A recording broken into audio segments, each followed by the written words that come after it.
Shabbat Shalom et Chag Sameach, puisque ce Shabbat, ça va être 3 jours de fête. Il y aura Shabbat, ce sera la fin du Homer, le 49e jour du Homer. Et la Torah nous dit que le 50e jour du Homer, ce sera la fête de Shavuot. Et là, nous aurons dimanche et lundi comme grande fête de Shavuot, le don de la Torah. Donc, en réalité, une précision avant de commencer. Le don de la Torah n'est pas lié spécialement au Sivan, il est plutôt lié au 50e jour du Homer. Ça veut dire que des fois, à l'époque du Temple, où les mois étaient fixés par les témoignages de la nouvelle lune, vous savez qu'on a des mois de 29 jours, de 30 jours.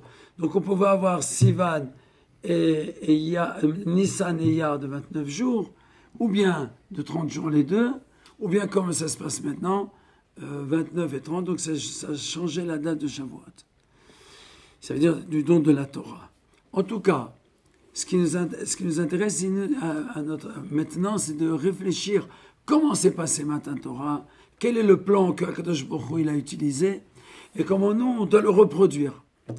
Alors, les Béné Israël sont sortis d'Égypte, et pendant 50 jours, ils se sont préparés à ce moment extraordinaire du don de la Torah. Et quand ils sont arrivés, Rosh Chodesh et Sivan, sur le mont Sinaï, là le verset dit Vaïchan Sham Israël, et là Israël a campé. Et puisque le verset est au singulier, les mots sont au singulier, Rashi apprend, comme il ramène ce que la Gemara dit, c'est que là les Juifs ont fait une unité. Vaïchan Sham. Israël n'a fait qu'une seule chose. La première des conditions pour recevoir de la Torah, c'est Avat Israël, c'est l'amour du prochain. Il faut aimer le prochain. Il faut être prêt à pardonner les petites querelles, parce que si on monte au-dessus des querelles, on voit qu'on a une seule chose. Un petit exemple, quand on est dans une colonie et qu'on a passé un mois de vacances, des souvenirs que chacun peut avoir entre enfants, et que le dernier jour de la colonie arrive et que chacun il dit au revoir à l'autre. Toutes les petites querelles qu'on a pu avoir pendant tous les jours qui ont précédé, elles sont complètement oubliées parce qu'on est dans un niveau très très haut. Et ça, en réalité, c'est la Neshama, que le peuple d'Israël n'a qu'une seule âme. Seulement, c'est vrai que ça descend doucement dans des petites lumières. Et que quand on arrive à ce niveau-là, on est prêt à recevoir la Torah. Alors, qu'est-ce que Dieu fait le premier Sivan? On vient de on suit le programme que Dieu a fait dans Parashat Yitro. Alors, le premier jour dit, on se repose. On est fatigué de la route, on ne va pas bousculer les bénis Israël. Et ça, souvent, quand on veut rapprocher quelqu'un de la Torah, la première des choses, c'est lui donner un temps de repos. On lui donne un bon verre de thé, un café, on le met à l'aise. Et comme on voit que même dans la Torah, quand la Torah, le Sefer Torah, c'est quelque chose de tellement précieux. Chaque petit endroit de la Torah, c'est précieux. S'il y a une lettre qui est cassée, le Sefer Torah entier n'est pas caché. Et malgré tout, dans le Sefer Torah, on voit des grands blancs. Et entre chaque ligne, il y a 4 lignes blanches, en haut, sur les côtés.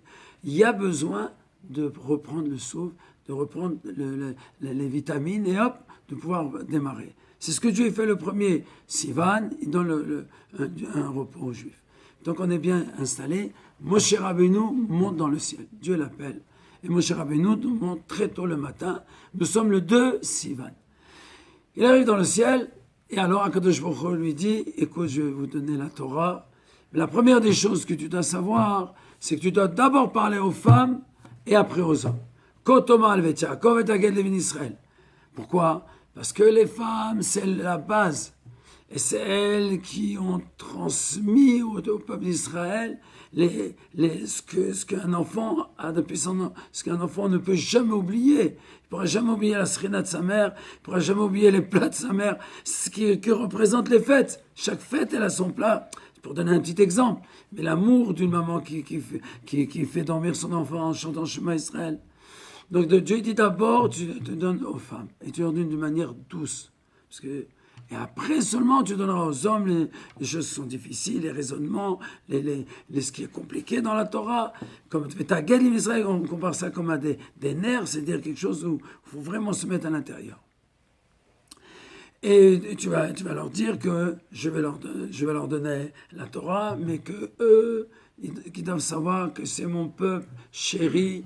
Am Ségoula, vous êtes mon trésor. combien de choses Dieu, le monde entier lui appartient. Et c'est quoi son trésor? C'est nous, le peuple d'Israël.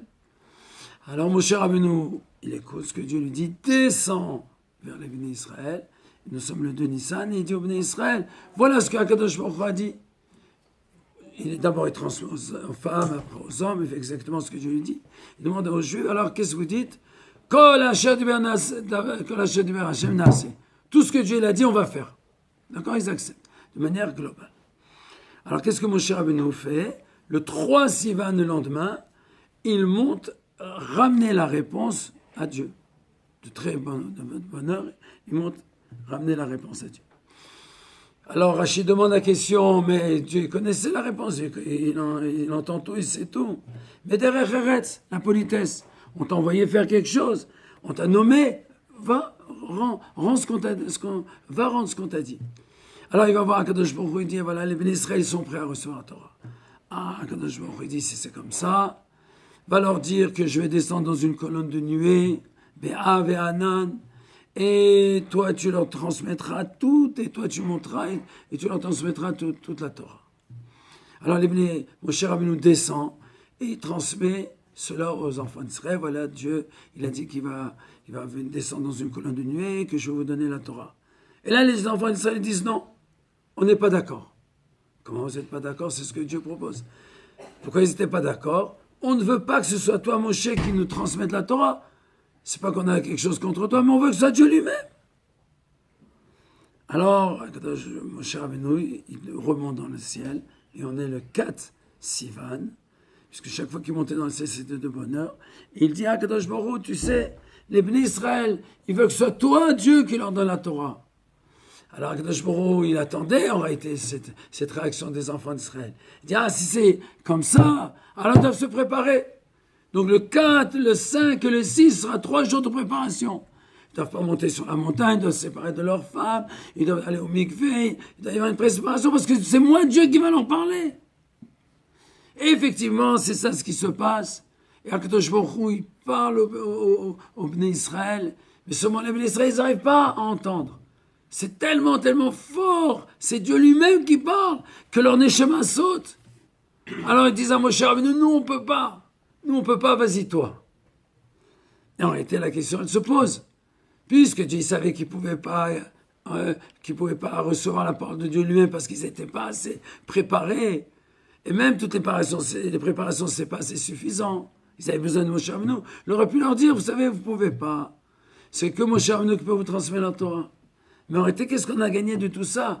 Que les 2 premiers commandements, Anochi Elohiyeh, on les a entendus de Dieu lui-même.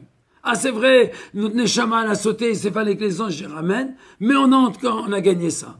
C'est pour ça qu'on dit Torah Tziva Lanu, Torah, Moshe Rabbeinu nous a ordonné. Si vous faites la Gematria de Torah, vous trouverez 611. Tav, 400, Vav, 6, Resh, 205, ça fait 611. 611 mitzvot, c'est Moshe qui nous a transmis.